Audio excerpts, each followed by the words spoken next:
This is just going to be a quick little video on calibrating your controller in Windows XP. Normally with a simple controller you just plug it in and it will install itself. We're not going to deal with the installation, we're just going to assume that it's already installed. We're going to calibrate it. So what I'm going to do is plug mine in, and you're going to hear the noise that says that Windows XP recognizes that you plug something in there.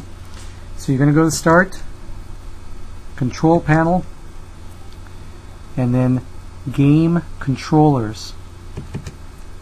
Once you open that, you're going to see the window saying all the controllers that you have connected. Right now all I have is an Interact gaming device. Yours might not be called that. It might be called something altogether different. You just want to make sure you have something there and that it says OK.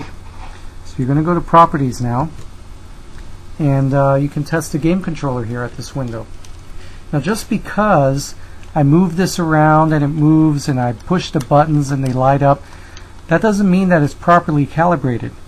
What you're going to want to do is go to Settings, go to Calibrate, and then follow the wizard. It's pretty simple. Hit Next. Leave the handle centered, then press a button on the controller. Very easy, I'll do that. Now it says move the handle in complete circles. Now you see how the little crosshairs here are all the way in the corner.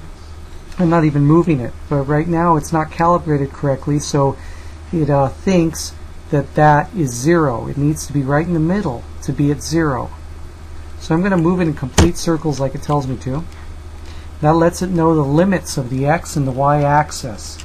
So when I'm done, after it knows the limits, it's just going to pop right in the middle.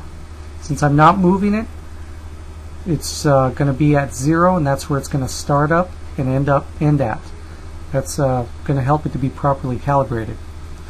So we're going to go to the next part, then press a button on the controller. I'll do that. Leave the handle centered and press a button on the controller. Usually on each of these pressing a buttons, I press a different one. I don't know that it makes much difference, but since we're calibrating it, might be a good idea if you push a button and it doesn't do anything, because right now when I push it, it changes the screen. If you push it and nothing happens, then you know something's wrong with that button or something isn't right. So anyhow, try to push different buttons rather than the same button each time. Click Finish. OK. Close everything out, and you're done. Pretty easy. All you had to do was that, and now you're ready to calibrate it with your favorite emulator or game, and you're all set.